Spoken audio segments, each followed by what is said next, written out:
Today's podcast is brought to you by Audible. Get a free audiobook download and a 30-day free trial at audibletrial.com/designrecharge. There's over 180,000 titles for you to choose from on your phone, your Android, your Kindle, your MP3 player, whatever. I'm currently reading Girl, Wash Your Face. I will finish that in the next 2 days, probably. It's by Rachel Hollis, and it is terrific. The next book up is Seth Godin's This is Marketing. So you can download one of these, or you can pick one that you've been dying to read or listen to.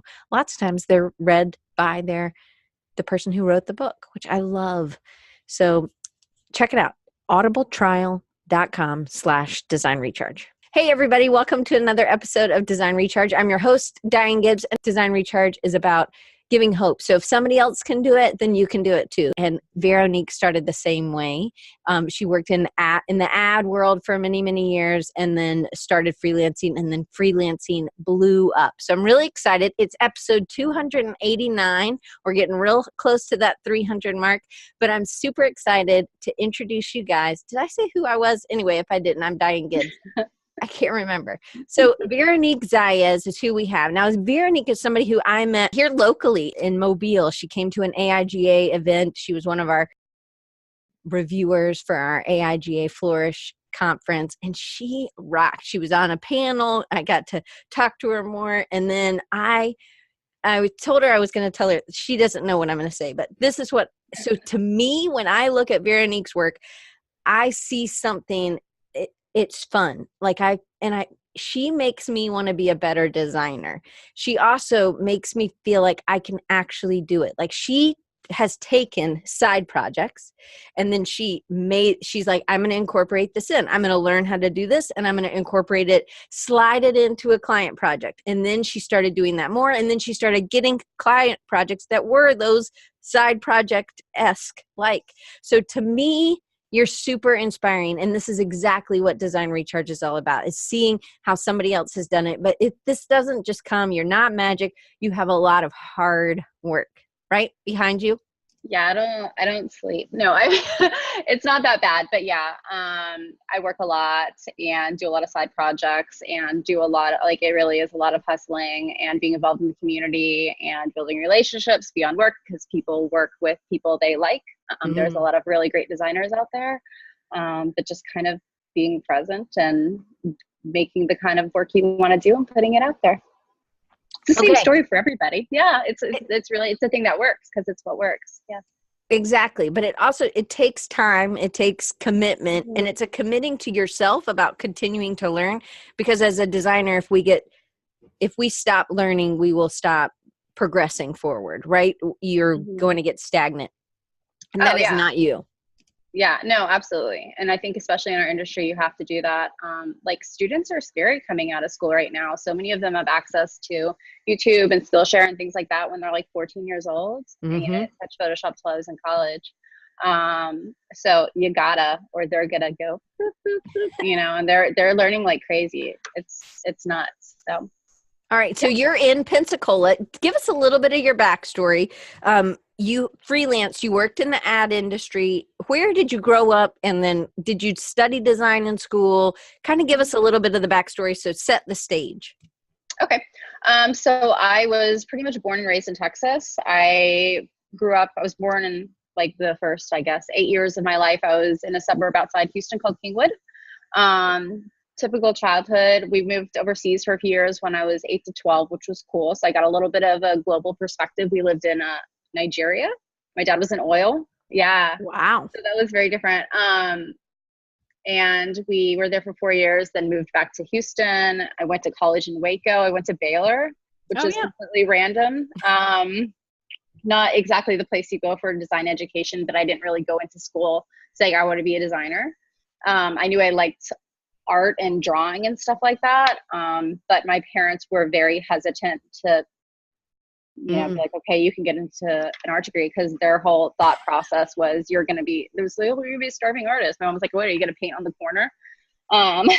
So it started as that. I went into computer science and did that for a semester, quickly changed after they saw my grades after a semester because I didn't care. So like I had, I think, a D in intro to computer science and failed pre-cal was terrible.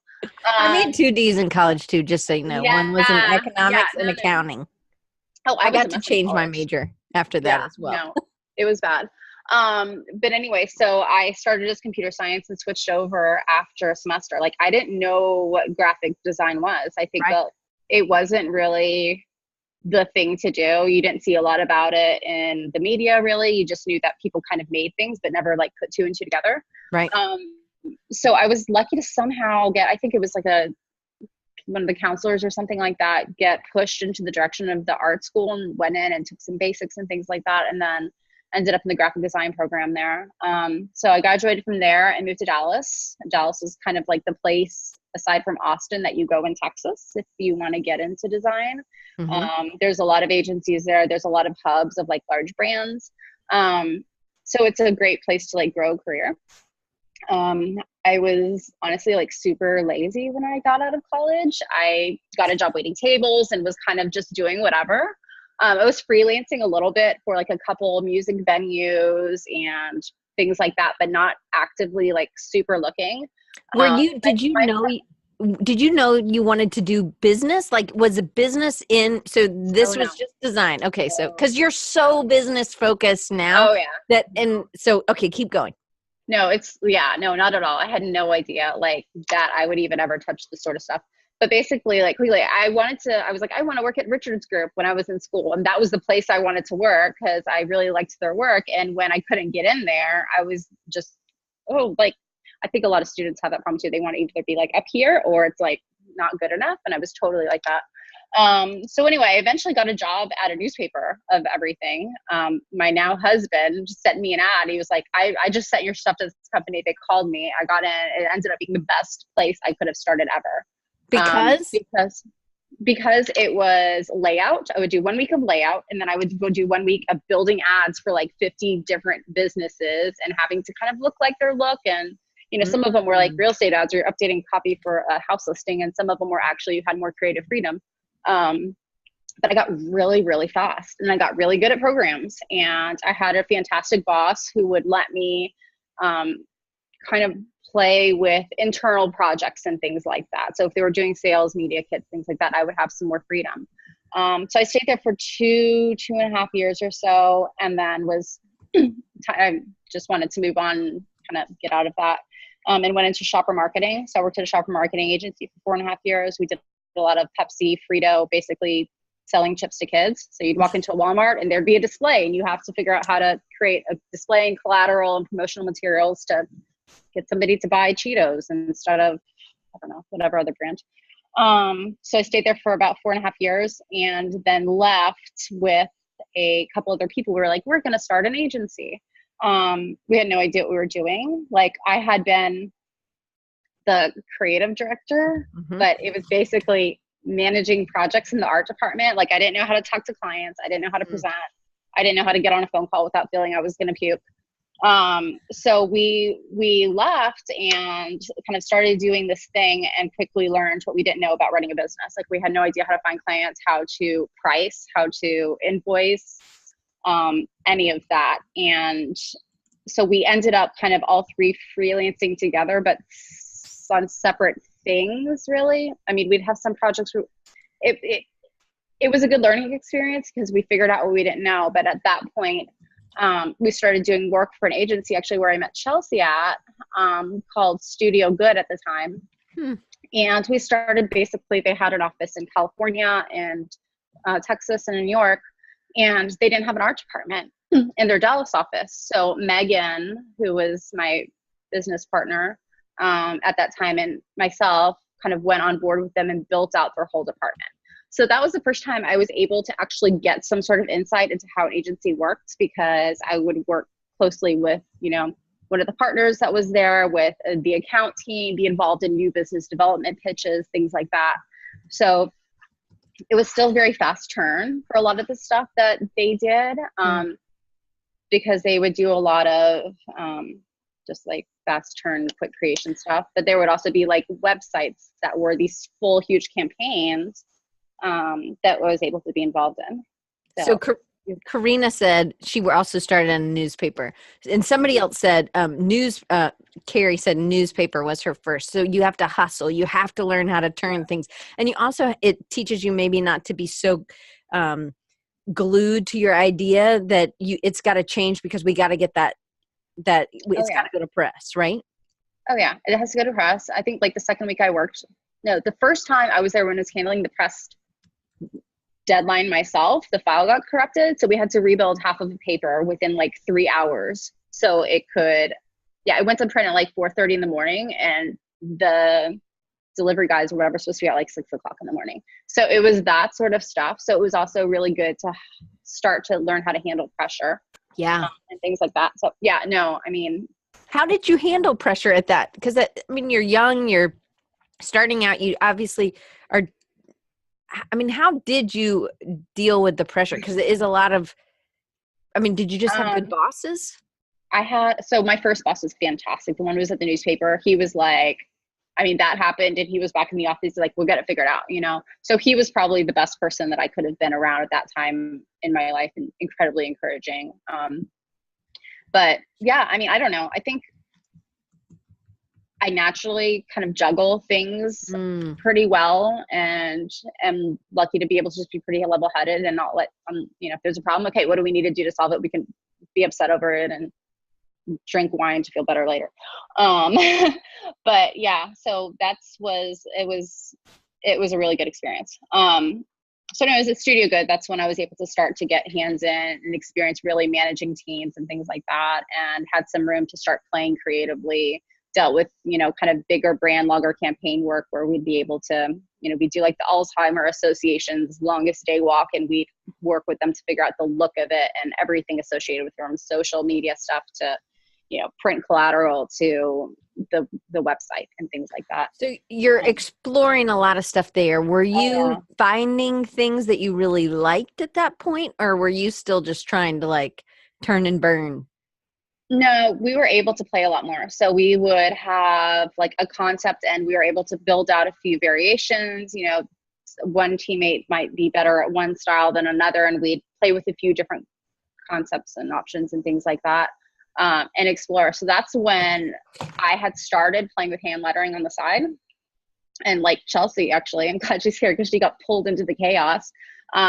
She was really strong with illustration as well, still being in school and playing with hand lettering a little bit. Another guy, Chuck, I'm going to show you his stuff at some point. He's fantastic these days.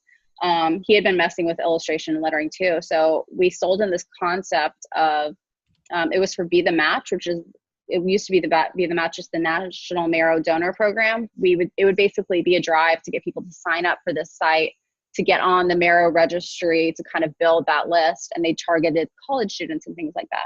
And back when people would give Facebook all their information, be like, connect me to Facebook, yes, so you can have all my data. You would have people to connect, and they would basically get like a whole chart of bits of information about themselves. And the whole idea was basically, you might not know somebody, but you have these things in common with them, right? So we sold them this idea to hand letter every single result that got spit out back at people and make this grid. And it was completely it was crazy. So that was the first thing of like pulling this side stuff that I had started to do with lettering into an actual client project, because we sold it to them and then we had to do it. And we had like 4 weeks to produce, I think like 60 results or something like that. Wow. Yeah, so it was a lot of that. It was a lot of pulling in, okay, I'm starting to explore on the side, starting to use my free time like in a wise way outside of like playing video games and going in bar hopping with friends. And then starting to pull that into client work. But I always had like really good bosses that were open to me doing that sort of stuff. So what about, when does business start to, is this at the point where you're starting to really think about more of like, hey, if we did this business wise, this might help? Not really in regards to what they were doing, because that just never like clicked with me. Oh, hey, let's try to bring the business in this direction or whatever. It was more like I had gotten a little bit of a taste of working for myself. And although I had this fantastic job and this great team, it really is, when we were there, we had, I think, the best team I've ever worked with in my life for a period of time. And then as happens, one person kind of leaves and another person leaves and the vibe just changes a little bit. So I was there, and we were also kind of looking at moving and leaving Dallas, because Dallas was supposed to be a couple years. It ended up being 10 or 11 years later by the time we left. And I was like, okay, I'm going to go do this by myself again. I had started to freelance on the side. I had some clients that I had from a few years back that were all coming around again and really getting a lot of like taps on the shoulder to do freelance work. So I kind of just left again at that point, because I was like, if I'm going to actually try to build something, I have a better understanding of how this works. I'm going to actually do it for myself. So I left, I think I gave my notice in like September for leaving at the end of the year or something like that. So I was able to. So what year was this? 2000, what is it, 5? What is it? It's 2019. I think it was 2014. Okay. 2014 probably, or 2013. And so then you moved from Pensacola, or from Dallas to Pensacola. Yeah. So we had been basically, we were both driving so much every day. On a bad day, it'd be like an hour and a half each way commute with the city. So I was like beaches or mountains, and my husband was in the beer industry working for the distributor side and wanted to go on the brewery side. So New Belgium was opening up the market in the Panhandle. He got the position here, and we moved here without ever coming here, which was great. We got really lucky. We Googled it. We were like, that looks great. Pensacola looks fantastic. We knew nothing about it, but kind of took the leap there and moved over here and got really, really, really lucky. So at this point you move, you're going to do your own thing. You know that you're starting your own thing. He has the full-time job, which is the stability, right? Yep. But there's aspirations with that as well. And then, so I'm just trying to paint the picture. So you decide, and you're just going to do freelance. I want to show some of this one piece, which I think is so beautiful. So that was like 5 years ago, maybe. Okay. So that was the type of stuff that I was doing on the side to start like drawing and doing lettering stuff again. That led into, then starting to pull things like that into work. And I don't think I've sent you anything else that was kind of like side projects at that point. But I will say, like, I was really intense as far as like doing work on the side and on weekends at night. When I left my creative director position at that agency and went full time, I didn't have a cut in my pay because I had built up so much as far as clients. And just knowing, I was finding clients that would pay well, that were paying Western rates and things like that with projects I wanted to do on places like Upwork and stuff like that. I think people shy away from that sort of stuff a lot, but I had a connection from there that eventually moved on, left her own agency and moved internally at LinkedIn. And that's how I started doing work with like LinkedIn and things like that. So it's a lot about relationships, and you've talked about that. And so Andre asked, is Upwork worth it? Sorry, you were taking a sip. It depends. Tell us why. Because I think there's a lot of times like a race to the bottom with some of the talent, but I found my illustrator on there, and he makes very much normal rates and things like that.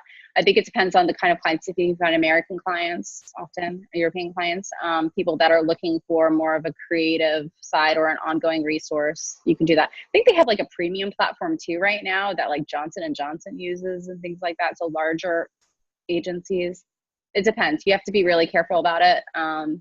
But yeah. Okay. You can find the right people.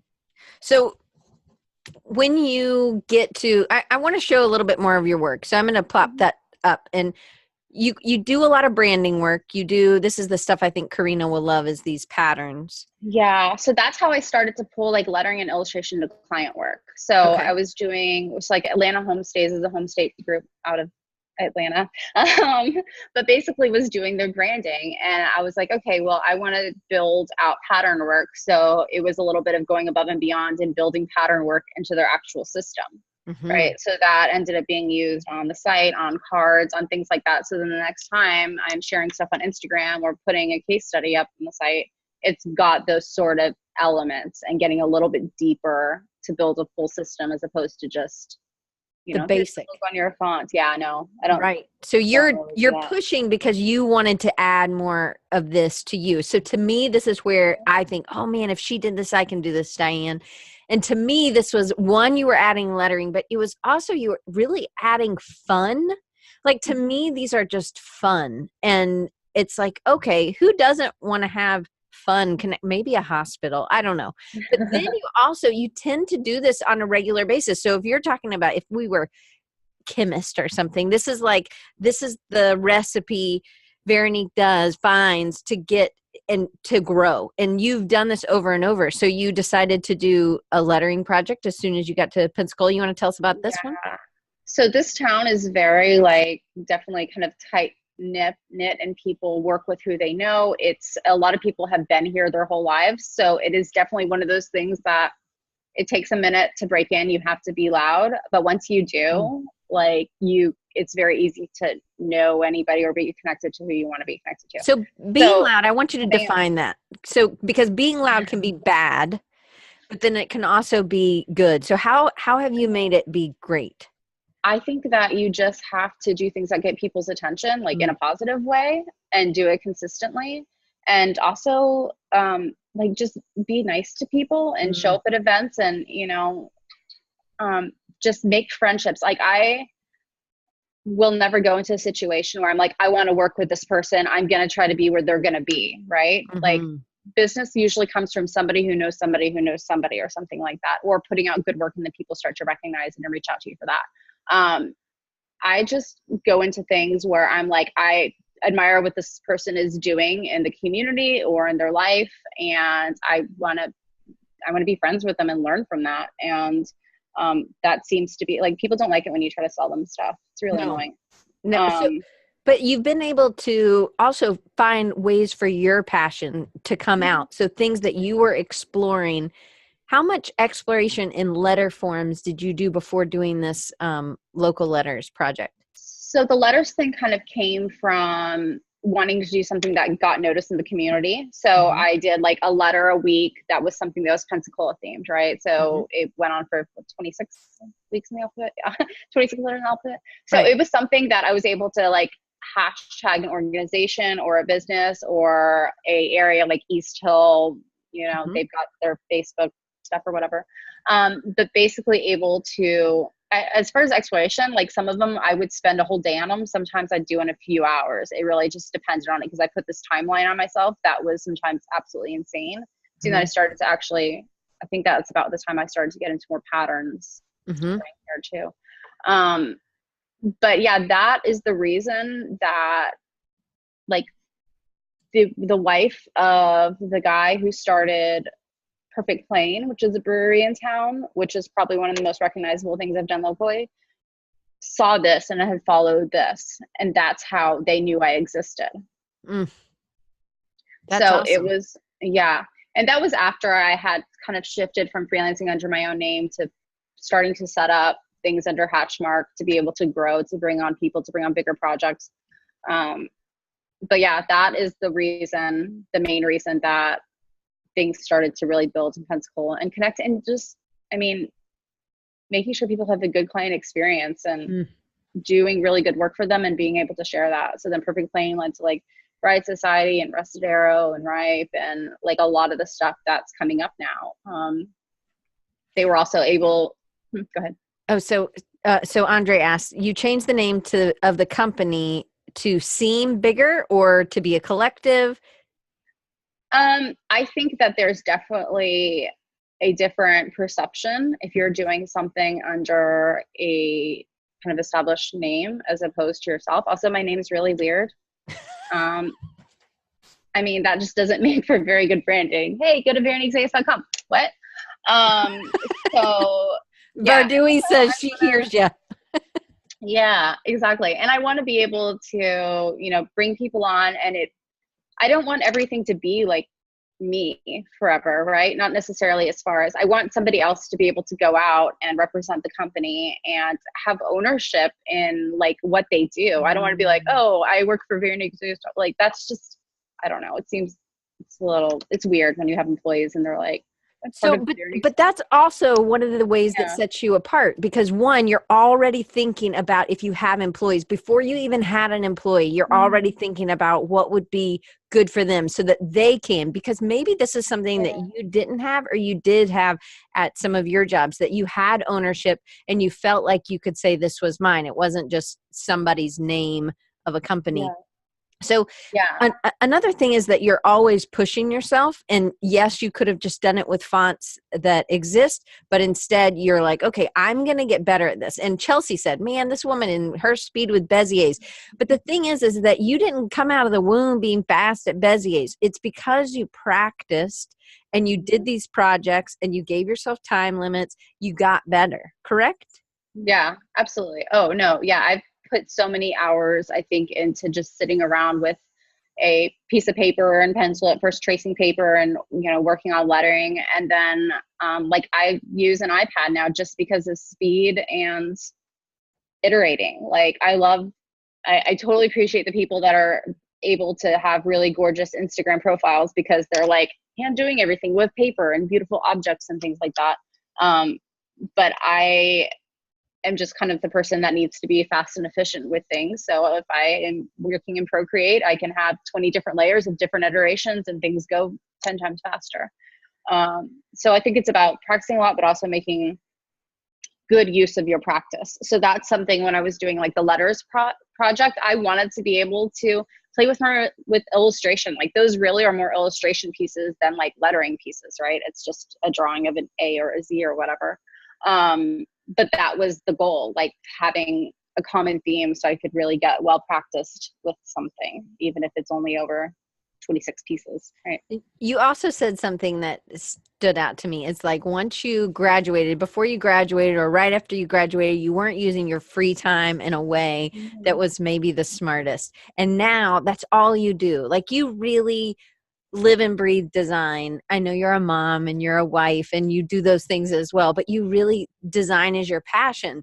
And so I think that it's just finding ways to incorporate some of those things that are maybe a side project into something you can do while your kids at a swim meet or playing soccer or whatever. I don't know if you take your iPad to those things or not, but yeah. And I'm probably not the best example of balance at all, honestly.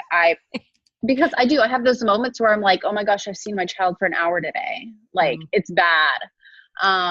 So I think that everybody has to kind of find what works for them. I'm really lucky to have like a husband that's super entrepreneurial as well. Like we're working on another thing together.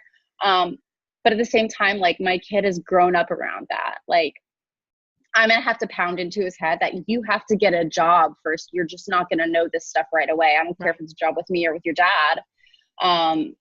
But I think I don't know. I think there's pluses and minuses to that. But I mean, at the same time, people are like, oh, what are you watching? I'm like, I will probably have seen what you're talking about on Netflix, but it's because I have it on the background while I'm doing something on my computer, probably at 11 o'clock at night. And I need like noise to keep me from going crazy. Yeah. okay. So let's talk about this. So one of the things that a lot of people struggle with is one, finding the time. So you're just making time. I do think it really helps that you have a husband that's very entrepreneurial because he understands that you're still spending time with him, even though you're on the iPad working or you're fixing images on the computer at night. But many people have trouble with the struggle, or the hang up is where handing things over to someone else. And I think having started at a newspaper, you saw how you couldn't do everything. Somebody else had to do things. Maybe they weren't all done correctly, but they'll get better tomorrow, Yeah. So maybe there's a benefit to that newspaper kind of starting out. But any tips you would give for somebody who's trying to do it all and struggling, and how to what were some of the first things you gave up as tasks, maybe that you had an illustrator or you found an illustrator because you really talked to me about this a lot, about finding other people to collaborate, and collaboration I think has been really key to your success and your success in Pensacola, because you're not just succeeding, you're bringing them along and everybody's succeeding, right?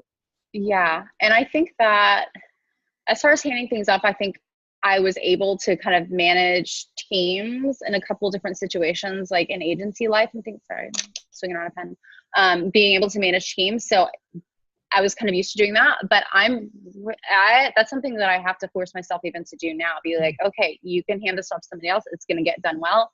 I think being able to find people that do things that are better than how you can do them. I can put together a WordPress site if I had to, but it's definitely not going to be the best. So I have somebody who's fantastic that I partner with regularly that builds sites very well. And she's also a good designer, you know, so they've got the eye for that and they can make those own decisions, and, you know, you're going to hand something off and it's going to be done well. So how do you find them? Do you vet these people out? Like, do you give them a little project first?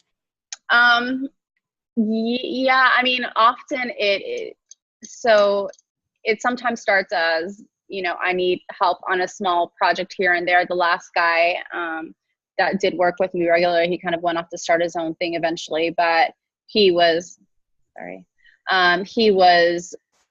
like doing freelance for me on the side and that sort of stuff. And it basically eventually like turned into, you know, spending 20 to 30 hours working with me, and kind of grew into that. Because it is beyond the work. It's also about like the right relationship fit, making sure it's somebody that you like and want to hang out with. That's a big part of it. And then also just somebody that, you know, fills those gaps. So Liz, who works with me now, we wanted to get into like ongoing social content that is like done in a fun, different way. Like I have no interest in posting for people and just like taking a picture and putting a caption next to it. Like we're trying to get into really cool, creative uses of brand, like the ripe stuff. If you look at the Instagram, where we've got like floating bottles and pieces of fruit and everything. She's a fantastic photographer. Like I'm not going to try to pick up an iPhone or learn how to use a camera. I'm able to pull her in because she's good at that. She also comes from a background that is kind of fast churn stuff. So she's able to hang with kind of some of the faster churn design projects that we do outside of brand work. So finding people that fit into kind of the niche you need to fill stylistically, or I need somebody that can also hang with the fast stuff and not just deal with a 3-month timeline for a brand project. Right. So yeah, I mean, it's hard. Letting go is hard, but it's just finding the right people that you trust and know that you can trust them to keep the same level of quality or good enough quality. I think Chris Doe said that the same thing as far as handing off, like, you know, if you're going to work with somebody else on, you want somebody else to handle. I don't pass off the brand stuff yet. I still haven't been able to for like the core elements, but if I was able to find somebody that was like a rock star brand person and they might be better than me in something specifically, like that's going to be for the best outcome for the client. So yeah. All right. So as I'm going to keep going down the list because there's so many things I think that people struggle with that I want that you have overcome already, or you're still in the process, but you have had a lot of successes in that. So, did you know when you moved to Pensacola, you were starting freelance? Was that when you called it Hatchmark, or did you start that after? Probably about a year in or so. Yeah, because I was working. What was the impetus for that? Because you were like, hey, my name's too hard, or? I think I was probably a year and a half in because I needed help, and I realized that this was going, so I had either had to cut back or to start bringing people on. So I brought on an intern the first time around, and she was like working out of my house, poor girl. She was very understanding and, you know, really sweet about it though. But we started doing that, and I right before she started, I switched things over to Hatchmark because I was like, okay, this thing is going to get bigger than me. I want to actually build an actual brand around the type of work we do. Why Hatchmark? Went from there. So I didn't want something that already existed, obviously, as far as like, you know, common phrase words, that sort of stuff. But I wanted something that always alluded to the idea of like hatch lines, like kind of drawing tactile sort of things tied with branding. So mark, obviously. So it just stuck. It was something that had that concept behind it that I always wanted to keep, the whole idea of building brands from scratch and, you know, starting with pen or Apple Pencil now, and actually building things from there. Yeah. I like that. Also, hatch is like birth, you know, like I know. either way, it works either way. Yeah. it does work either way. So yeah. All right. So you create this company and you are hiring interns, freelancers, they're coming on. You're also, one thing I think people forget is that sometimes we have these relationships with agencies that already exist, and then you are just a sort of freelancer for them. And so that happens a lot, and that's something that you've also really succeeded at. So you come into Pensacola, were you still working with some agencies from Texas, or did you kind of not do as much of that, and then you just started really making relationships with agencies Yeah, around? no, there had been some people from that I had known for quite a while, and in like the IPG network, all that sort of stuff, that just needed some help on a couple projects, started working on a couple projects, and then eventually got like spread out to the entire team. And now 2 of their agencies are regular clients. So that's kind of that stuff that we don't put out there. We don't share really. The Stella Artois glass was actually through them. But it's the stuff that keeps cash coming in. It's a great revenue. You're never like scrounging and searching for new business. So we're able to take on the kind of new clients that we want to take on. And they're kind of that like nice, consistent cushion that's always been there. So I have another question. So I have lots of them actually, but how do you go from, oh, boogers just went away from me. Oh, anyway, keep going. Let me just ask you the rest of this one and then it'll come back. So I really wanted to ask that question. You go when that happens? from agency work or from? Well, I think it'll come back to me. Okay. I should have written it down right then. Okay, so you come to Pensacola, you connect with new agencies here, or you start, I know what it was. I remember now. Like, how do you keep up? These people are at these, they're at these larger corporations, or they're at an agency. How do you keep up with them when they move jobs? Because that happens all the time. Do you regularly do that, or is that just a natural part of who you are? So yes, definitely kind of keep up with people if they move, but I think it was like 2 years ago when I was sending out like holiday thank yous and everything. The list of account contacts from one of the groups was like 70 people or something that I had worked with directly. So, I mean, it's really become a thing where we're so integrated into their business across many of their teams. That really hasn't been a problem. So if somebody does move, somebody else like takes their place and it's like, hey, this is Veronique, reach out if you need anything for this. And then someone will move on and then they'll tap me and be like, hey, I'm here now. Are you available for this? So that's happened a few times for sure.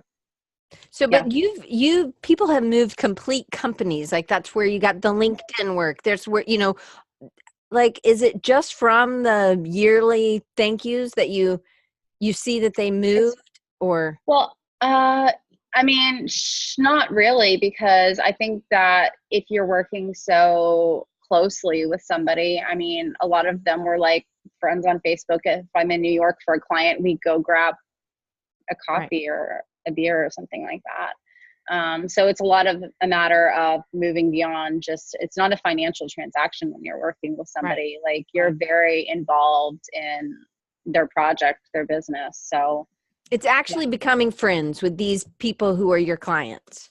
Yeah.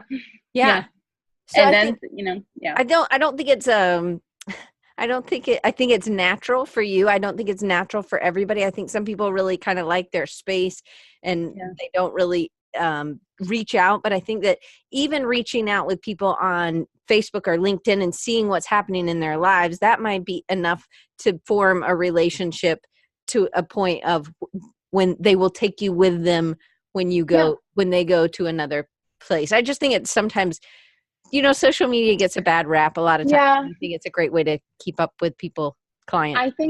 I think well, I mean, that's not like common, but I think that being able to,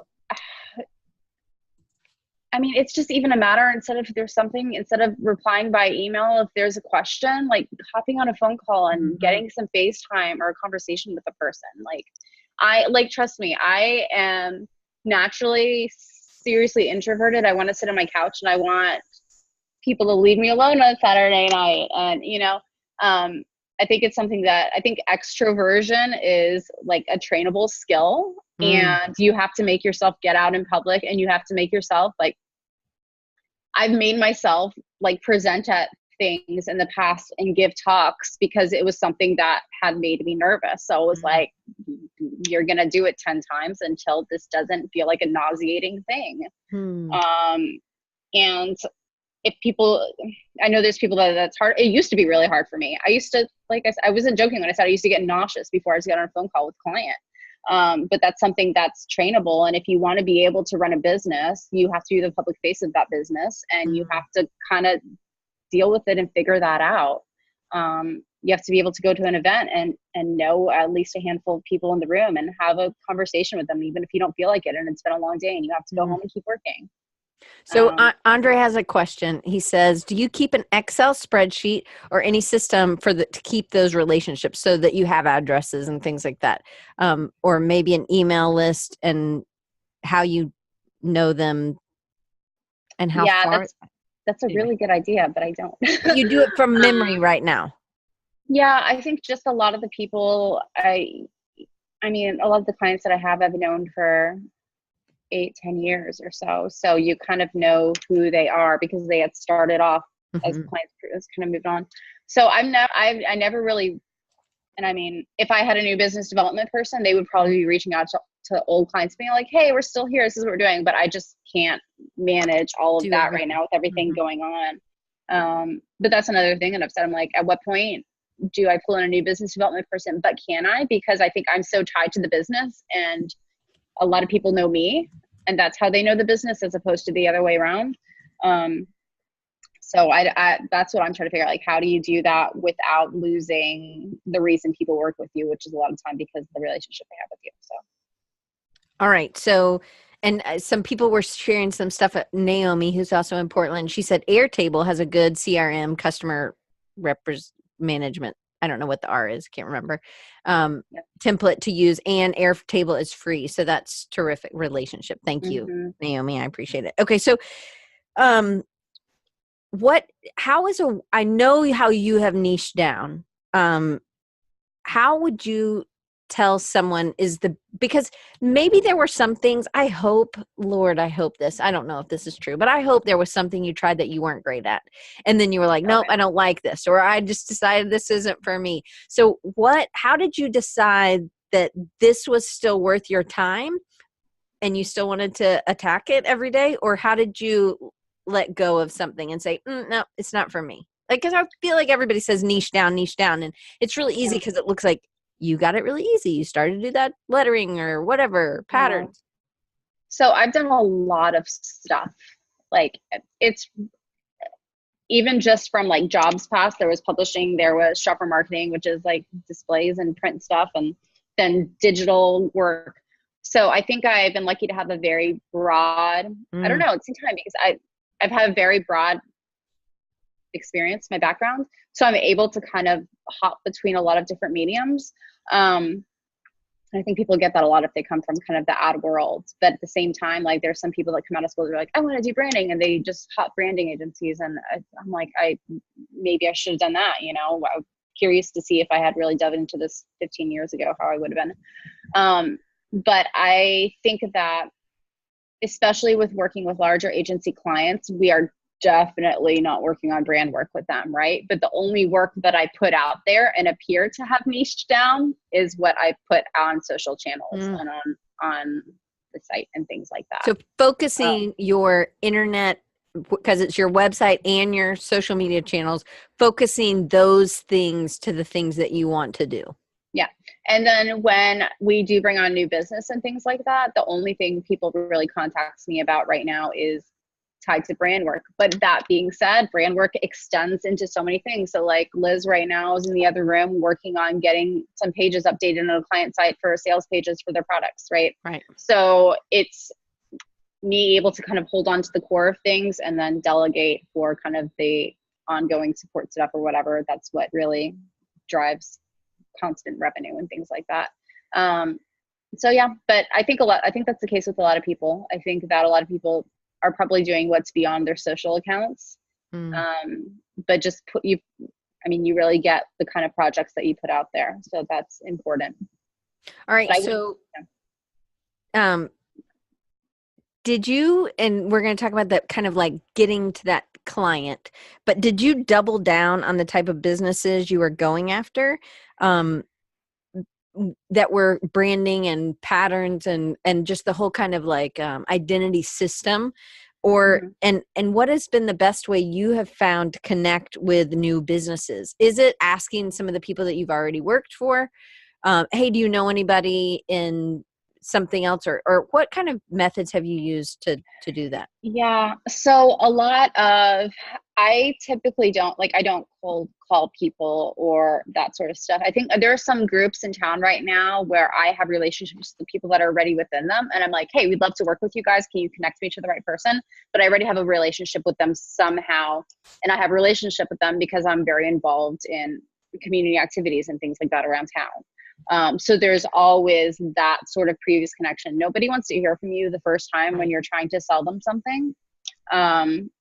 So it's doing that. And also, when we talk about being loud and stuff like that, it does come from people know that we are a brand studio in town because we have a big presence as far as the type of stuff we're involved in, because we do side projects, community projects. Like my friend Somi and I are doing the big wall mural downtown that has been very present on social media. And it's like, who are these people? What do they do? Oh yeah, no, we're both designers. We're both brand designers at different agencies that focus on branding.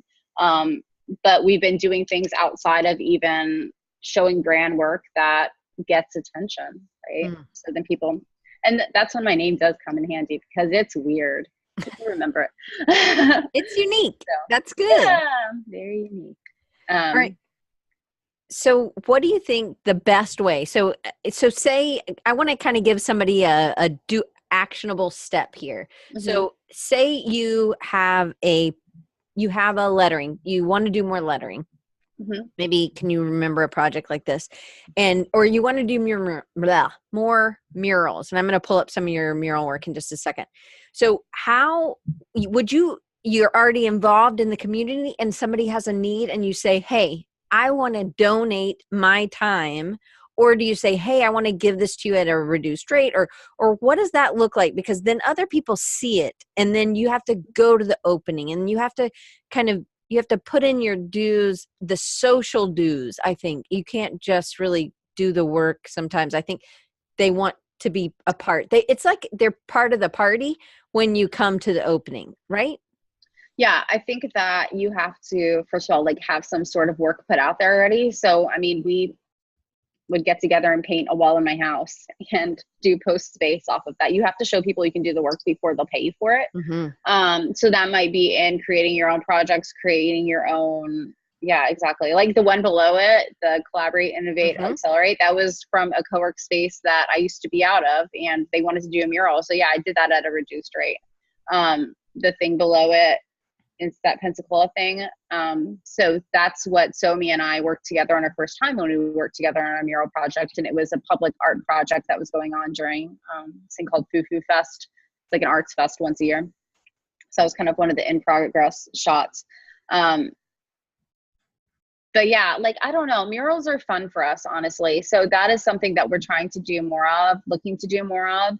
And we also really, really love this town. So we want to put something out there that creates a walkable space downtown. So we put out the Call for a Wall thing that started a year ago, where basically we wanted to do a mural downtown. There's no big murals in specifically the downtown area that you can actually take a picture in front of. So we wanted to do something we follow Roxy and Phoebe. They're fantastic. We love the type of stuff that they do. And what it does for tourism in the cities when they hop in, the Houston set they did is amazing. If you look up on Instagram, all the shots of people taking the pictures in front of it, it has such a big reach.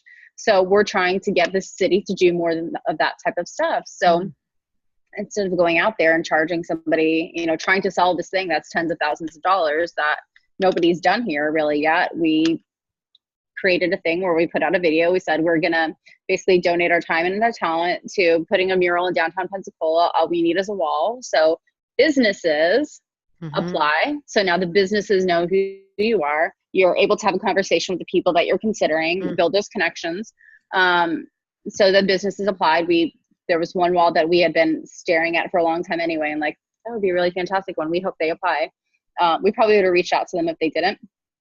But it's going to be like right downtown, right off Halifax, and we're painting it next weekend. But that to me is doable. That's an actionable step. So it's also being part of somebody else's success, and being part of the city. And so being involved in, no matter how big, because Pensacola is not a huge market. Do you want to talk a little bit about, because sometimes you may be in the Dallas area, but you still could do this in maybe one of the sub parts of Atlanta or this, so it doesn't really matter if it's a really big or a really small city. I think that you can still make a drop in the bucket. You just have to choose where your bucket is, right?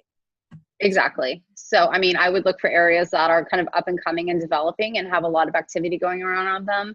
And with the business we've partnered with on this, like, they have a fantastic marketing department. She's putting out like a press release. They're planning like a 3-day event around us painting next weekend. They're going to invite the press on like Monday and have something for people to go to.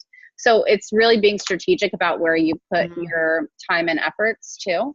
And identifying, like, if you're going to do a mural for a business or something like that pro bono to have more mural work, make sure it's somebody that is going to put in the work too. So it's not something that just goes up and then, oh, that's done. Hey, thank you. Bye. But something that they do put the press out, and that they're going to, and if they don't know how to do that, you've done that with other things. You could give them suggestions, right? Yeah. And document the process. Like, we hit so many roadblocks. Like, we thought this project was dead. We ended up having to go to city council. It took us 8 months for it to get approved with the city. Because it's also an historic area. So there are a lot of restrictions on what you can and can't do. And there was nothing specific saying we couldn't do this in code, but the Architectural Review Board didn't want to really make a decision, I think. So it got 2-2 and went to city council. We got it past 7-0, but it took us 8 months to get to that point. So it's been kind of like a long thing, but that's also, we've been able to talk about it for a really long time. So now when it actually happens, people are really excited to come down there and check it out. And we might be doing some other big mural stuff that's coming up because of that, because people now know that we do murals. So I want to show some other work that you've done, because I think some of it really feeds into that kind of mural. So these were 3 options for Coco Loba. So this was, I don't know, 4 years back or so, but really starting to get heavy with pushing lettering work into brand marks and things like that. So she specifically approached me because they knew that they wanted hand-drawn type and things like that. Yeah. And then patterning. Yeah. So that was another one where I think I had started doing, I think that came after Atlanta Homestays, and they saw what was done there, but being able to take the patterning concept and build it into a completely different style, because especially with branding, people are like, what's your style? I'm like, my style is what the client needs, what makes sense for them. But being able to take those kind of core items that you're able to get good at building and knowing how a pattern will work well over a larger project and carrying that throughout. So maybe my style is I include patterns. I don't know. Well, and then it's just, it's definitely, they don't all look the same, but there's definitely clean. And then you have, different styles that you're giving as options, correct? Yeah. I know some people do the one option thing. I don't know how I feel about that. I work with so many groups that are really kind of at the early stages of their business, and they want to be involved and they want to have some sort of say. And I kind of welcome that. So, well, this is a great example for going from even Rise, which was Ripe, which was very, it looks so different. I mean, it's awesome, but it looks very different than this one. And then you have this one, which I love, this series, this campaign that you have. So you have a great monogram. Oops, boogers. Oh, it's doing it by itself, but that's okay. And then you decided obviously this could be cost effective, but it also gets that feel. But then you said, hey, what about us doing a mural on the wall or something, right? Yeah. Yeah.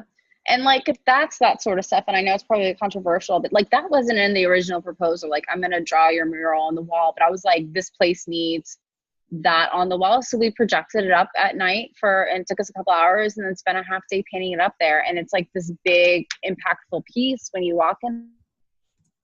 Right. And it looks killer. Oh, did you freeze? So I don't know. I'm going to stop share and see, but she's black. Went dark. They lost power in Pensacola, people. But let me show you the rest of our work. We'll just make up what it is because it's just amazing. But this is this Ride Society. This was Rusted Arrow still, kind of hopefully she'll pop back in a second. Again, she's using these great patterns, which I just think these are awesome. Same place, another wall for them. And hopefully she'll come back in. But isn't this amazing? So this is, her husband has a brewery, and this is the, I guess, business cards for it. And y'all are talking to me, and I need to pull the chat up. I know, isn't it? I really, so to me, this is where her work makes me feel like I could try something fun. You know, I knew you would love it, Karina. So I got to connect you to. She was, and Chelsea says she was always awesome to work with and work for. And then she did some stuff for Stella Artois, or whatever, however you say that. I'm sure I messed that sucker up. Oh, I totally forgot to tell you all about Audible in the beginning. Oh, well, tell you in the end. But I just love this. And then, yeah, she really does. Karina says, you were totally right. Love it. And she has great business insights. Artois is what Kevin says. So I was like, okay, I love this Thursday in July. I just loved it. I just love how workshop is written. I mean, I love the whole thing, but I am working on it. Oh, let me see. She's back. Promote to panelist. Are you back?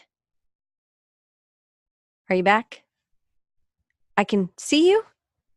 We were just looking at your stuff. Can you hear me? You might have to accept audio again in the bottom left-hand corner. We've been looking at your work. Hi, sorry. I don't know. I just got dropped. Power went out, right? Yeah, I don't think so. I'm just playing. My headset aren't working though, but I can still talk to you this way. Okay, that's great. Cool. Sorry.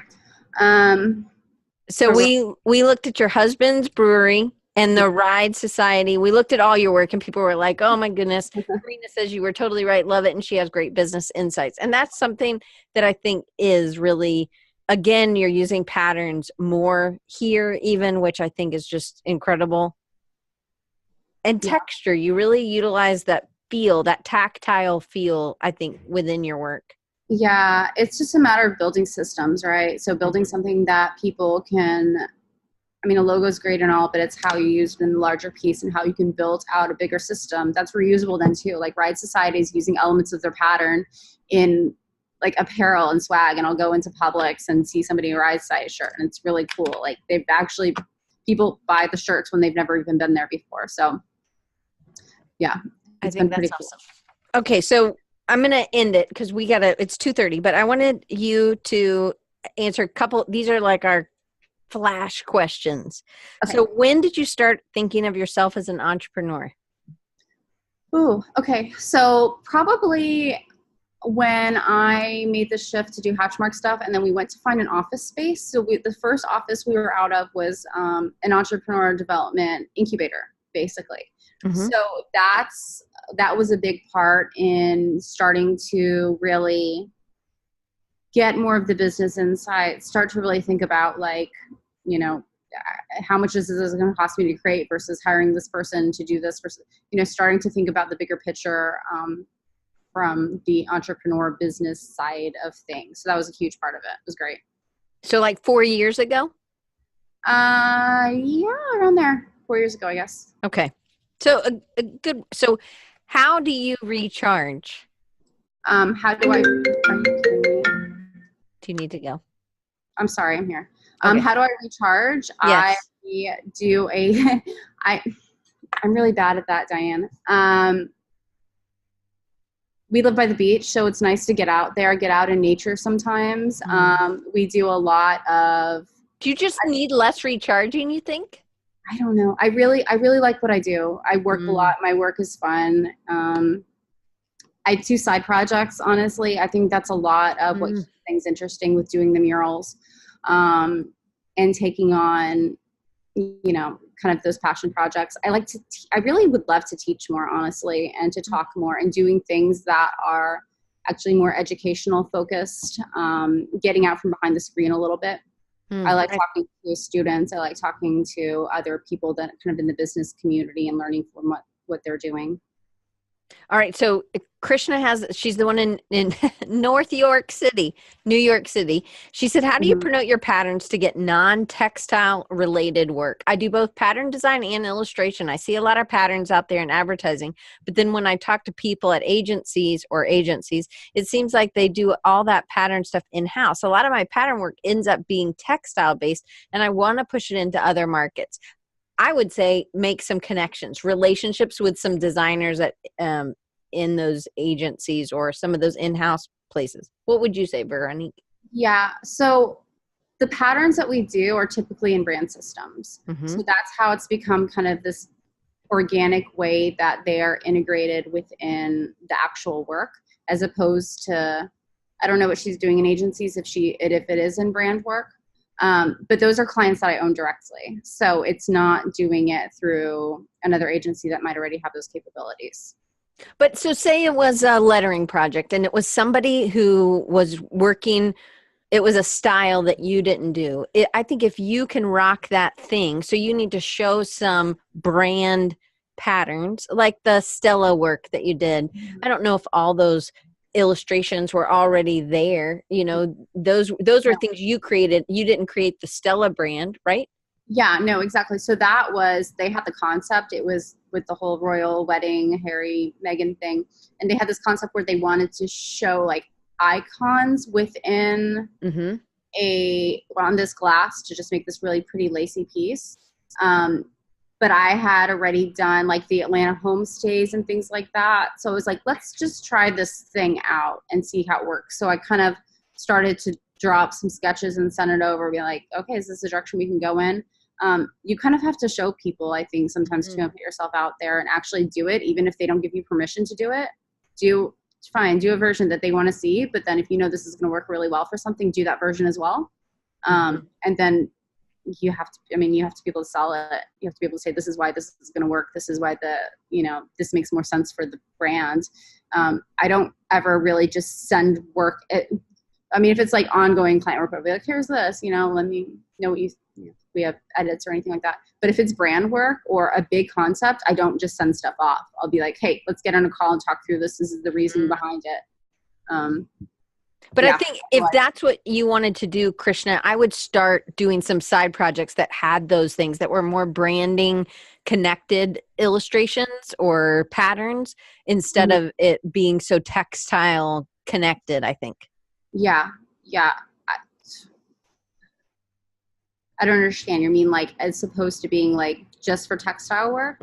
I think that's what kind of work she's getting, is that she's getting more textile and she wants to get out of just textile. She wants to be doing. Then you have to make your own work. If all people are going to see in your book are patterns related to textiles, that's the only way they're going to connect it. So find a previous project and blow up brand elements for it. We have stuff on our website. Well, not anymore, but in the past I've had stuff on my website that wasn't even part of the original project. It was like, oh, this would be great to do with this. Let's add this in as an element that was done. It may not have been done, but then people can start to see like, oh, okay, this is why this makes sense for this. Yeah. Absolutely. Okay. 2 more questions. What advice would you give your younger self? To do things? No, seriously though, because I think this is the thing. And this is why when I talk to students, they say they're busy. I want to smack them. I don't care. Like, you're not as busy as you will be down the line when you have a kid, 2 businesses, and, XYZ other commitments, right? older. We don't have the time. I don't have 15 years back where I can be grinding in my early 20s. So by the time I hit 30, I have my stuff figured out, right? Mm-hmm.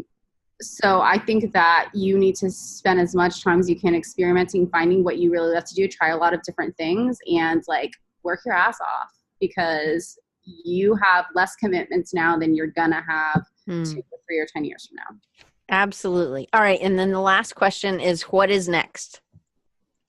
What is next? Okay. So, I mean, I'm keep on chugging along with what we're doing and focusing more and more on brand work and really being able to niche down and pull in only the type of work we want to be doing, working with, you know, I love working with startups. They're so fun. It's like this high energy when they're getting started, and you're able to make them look more established and bigger than they are. And it's incredible. So really kind of owning that space here, especially. And then, I mean, we're starting a brewery, so that's what's next. We're opening up a brewery in the fall. So really, I'm excited about that from a design perspective, because I can do whatever the hell I want on murals, on packaging. And honestly, like that's a big, every time that I start something new, I'm like, okay, how can I kind of tweak this to push it in the direction that I want to do? So it's going to have like the bombest, best, craziest packaging, illustration, lettering brand ever, because I want that to become kind of the standard for the type of work that we want to go after. I also want to talk more. So I want to do conferences, man. I want to do a lot more educational stuff. So we're doing some stuff here that you know about that I can't talk about publicly yet. But it does involve like education and community. And Pensacola is really growing. The creatives there, you've done a lot to kind of pull people together.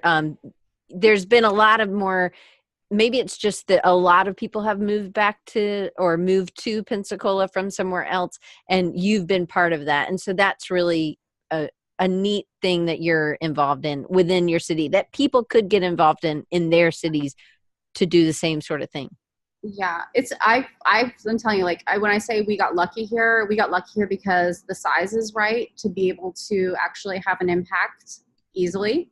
And the business community, the town is growing so quickly where you're able to, it really is like right place, right time. But that being said, like, I think that there are a lot of people moving back right now. There's, I didn't start the design community here by any standard, but I think that I met the right people that were doing the right things. And, you know, there's a guy, Kyle, who's a fantastic designer. He had started a Pensacola designers group, I don't know, 5 years ago or so. And it was kind of chugging along, and, you know, people will come and go from there. We've just had this resurgence in people wanting to be involved, and kind of a core group of people that are pushing for more events to be more collaborative. You know, like you said, I think the biggest agency town is like 25 people or something like that. It's nuts. It's so small. But there's a lot of smaller groups, 2-3 people shops that collaborate to just really fantastic stuff. And then it's about collaborating with the other people who are with you and around you. So yeah. Veronique, I can't thank you enough. Thank you for giving us some inspiration and some actual actionable steps. I hope that helps. Krishna, I hope it helps you. Everybody who popped in, I want to make sure you guys know how to connect with Veronique. So you can connect with her on Instagram at Hatchmark Studio, just one S, not studios. And then also just to go to hatchmarkstudio.com, and then you can see some other work that we didn't get to show today, and you can reach out and talk to her. So Jesse said, thank you. You would be an incredible teacher. Patricia's looking at your Instagram. She's going to show her boss. So I just want to make sure you guys remember there are today's podcast is brought to you by Audible. You can get a free audiobook download and a 30-day free trial at www.audibletrial.com/designrecharge. There's over 180,000 titles to choose from. But I just wanted to remind you guys that. And then you can also always give us a like, a comment, and share the podcast from iTunes, Spotify, Google Play, wherever you get your podcasts. Give us a review. That would be super helpful. And then you can also support the show by even donating $1 to Patreon at patreon.com/Diane Gibbs. And then there's I make websites, a lot of WordPress, CMS websites, and I use the Divi as my theme. And you can get the Divi along with me and use it. It's a grid-based theme. It's completely customizable. You can get it at bit.ly/Diane Loves Divi, and I'm getting these off of my head because I can't remember. I didn't put these in my notes.